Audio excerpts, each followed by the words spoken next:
कहते हैं कि किसी भी चीज की अति होना उसके बर्बाद होने की निशानी है। रोहित शेट्टी अब सिंघम यूनिवर्स में नेक्स्ट फिल्म लेकर आ रहे हैं और इस बार सिंघम होंगी दीपिका पादुकोण। इसी पर आज की चर्चा रहेगी। वेलकम टू पलट तेरा ध्यान किधर है।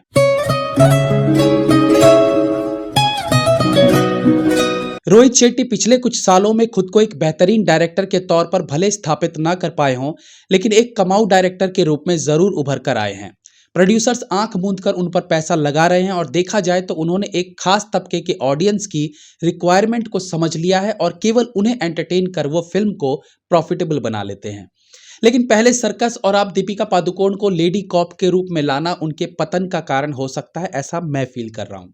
सर्कस फिल्म का ट्रेलर बुरी तरह से निराश कर रहा है और अब एक फीमेल कॉप को अपनी सिंघम फ्रेंचाइजी में जगह देना। रोहित शेट्टी सिंघम सीरीज को ओन यूनिवर्स के रूप में प्रमोट कर रहे हैं, जबकि सिंघम की शुरुआत ही रीमेक से हुई थी और एक रीमेक फिल्म को अपनी यूनिवर्स के रूप में कैसे बता सकता है कोई? ओन यूनिवर्स, वो भी रीमेक। दूसरी बात की कॉप यूनिवर्स के नियमों का उल्लंघन तो उन्होंने सिंघम 2 में ही कर दिया था, जब काजल अग्रवाल की जगह उन्होंने करीना कपूर को साइन किया था।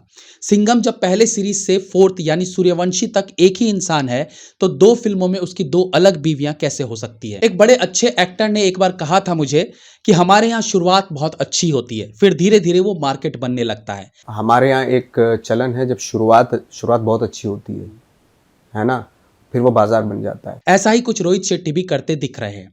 सिंघम बहुत अच्छी रीमेक फिल्म थी, लेकिन फिर उसकी सफलता को भुनाने का ऐसा जुनून चढ़ा कि एक के बाद एक फिल्म के 4 पार्ट बना दिए गए। हर पार्ट पिछले पार्ट से कम एंटरटेनिंग थी, लेकिन उसके बाद भी अब 5वीं किश्त क्यों, और वो भी फीमेल कॉप के रूप में। यही बॉलीवुड फिल्म की वो थीम है जो कभी कामयाब नहीं रही है, यानी फीमेल कॉप। इसका बहुत अच्छा उदाहरण है 2016 की जय गंगा जल। प्रकाश झा ने 2003 में अजय देवगन के साथ फिल्म बनाई थी गंगा जल, जिसके दूसरे पार्ट के तौर पर, या यूं कहिए उस नाम को भुनाने के लिए 2016 में उन्होंने प्रियंका चोपड़ा को लेकर फिल्म बनाई। सेम डायरेक्टर और बड़ी एक्ट्रेस होने के बाद भी फिल्म का इतना बुरा हश्र हुआ कि फिल्म ने बॉक्स ऑफिस पर पानी भी नहीं मांगा। और अब वही चीज रोहित शेट्टी भी करने जा रहे हैं, और वो भी उस पॉइंट पर आकर जब सिंघम फ्रेंचाइजी सूर्यवंशी के बाद ऑलरेडी इंटरेस्टहीन हो चुकी है। ऐसे में दीपिका पादुकोण को लेकर फिल्म बनाना बहुत ज्यादा रिस्की है, और वो भी तब जब दीपिका की इमेज उतनी अच्छी ना हो after JNU and drugs case. चलो अगर इन चीजों को हटा भी दे तो भी फीमेल कॉप का कंसेप्ट हमारे बॉलीवुड में कभी भी लोगों को रास नहीं आया, मर्दानी जैसी एक आध एक्सेप्शन को छोड़कर। जब भी आप बॉलीवुड फिल्मों की बेस्ट फीमेल कॉप की बात करते हैं तो आई एम श्योर रानी मुखर्जी की मर्दानी सबसे ज्यादा प्रभावित करती है। एक्शन सीन से लेकर उनके हाव भाव तक को डायरेक्टर ने बहुत इफेक्टिव वे में दिखाने की कोशिश की, जो अक्सर बॉलीवुड फिल्मों में देखने को नहीं मिलता। एक समय पर रेखा को पुलिस इंस्पेक्टर के रूप में फिल्मों में लिया जाता था, तो एक्टिंग वाइज वो प्रेरित करती थी, बट एक्शन सीन्स की बात आती थी तो 20 गुंडों को अकेले मारना बहुत फेक लगता था। स्टिल 80s 90s में लिपस्टिक और मेकअप वाली महिला कॉप को लोग झेल लेते थे। मतलब आज के टाइम के हिसाब से उन फिल्मों में उन्हें झेलना ही कहा जाएगा, बट आज रियलिस्टिक मूवीज पसंद की जाती हैं, और यही कारण था कि मर्दानी व रानी मुखर्जी को पसंद किया गया, क्योंकि उन्हें चेजिंग सीन ज्यादा दिए गए जो रियल लगते हैं कि यस वो इतना भाग सकती है, इतना कर सकती है। एक्शन सीन्स में भी इतना ही एक्शन दिया गया कि बिलीवेबल लगे कि फीमेल कॉप इतने तक चीजों को हैंडल कर सकती है। और मेन चीज की रानी मुखर्जी का डील डॉल बोले तो हेल्दी लुक भी उनके कैरेक्टर को सपोर्ट करता है। बाकी जब आप लेडी कॉप्स की बात करते हो तो जय गंगा जल में प्रियंका चोपड़ा फेल, दृश्यम में तब्बू का रोल अच्छा था बट उनकी लिमिटेशंस थी एज ए कॉप, वो खुद 10 गुंडों से नहीं भिड़ी थी, और दूसरा कि film was all about Ajay Devgan, maximum limelight वो ले जाते हैं। डी डे में हुमा कुरैशी एक फ्लॉप फिल्म थी, हालांकि उसमें इरफान खान जैसे धुरंधर थे तो फिल्म वैसे भी उन पर डिपेंड नहीं थी। या इवन दिल्ली क्राइम जैसी वेब सीरीज में Shefali Shah as a female cop impress करती हैं। रवीना टंडन भी आरण्यक नाम की वेब सीरीज में अच्छी लगी थी, बट वो एक्शन नहीं करती, और जैसे रियल में एक महिला कॉप होती है उन्हें उसी तरह से प्रोजेक्ट किया गया था।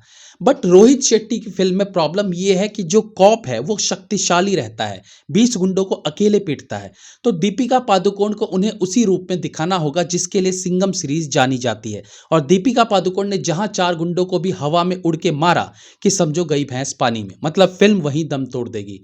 हाँ, फीमेल कॉप का कंसेप्ट एक ऐसी फिल्म में वर्क कर सकता है जहां फिल्म की कहानी किसी और पर बेस्ड हो, जैसे बिपाशा बासु धूम 2 में कॉप थी, माधुरी दीक्षित इन खलनायक, शिल्पा शेट्टी इन 10, ईशा गुप्ता इन चक्रव्यूह। हालांकि चक्रव्यूह भी एक फ्लॉप फिल्म थी, बट अगर आप फिल्म का पूरा भार फीमेल कॉप पर ही ला दोगे तो या तो आप दिल्ली क्राइम टाइप की रियलिस्टिक फिल्म बनाओ, या फिर आप ये आइडिया ड्रॉप ही कर दो।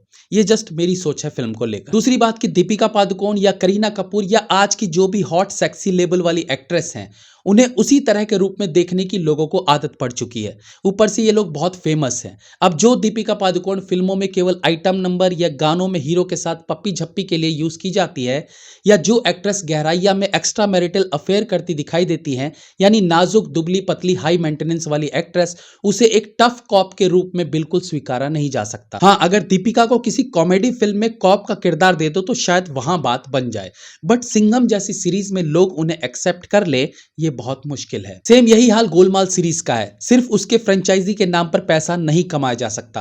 पहली गोलमाल के बाद लगातार वो सीरीज नीचे की तरफ जा रही है। बाकी दीपिका एज फीमेल कॉप आप क्या सोचते हैं, हमें कमेंट में जरूर बताइएगा। That's all for today friends, be safe, have fun. मिलते हैं अगली बार फिर किसी नए एपिसोड के साथ, तब तक के लिए।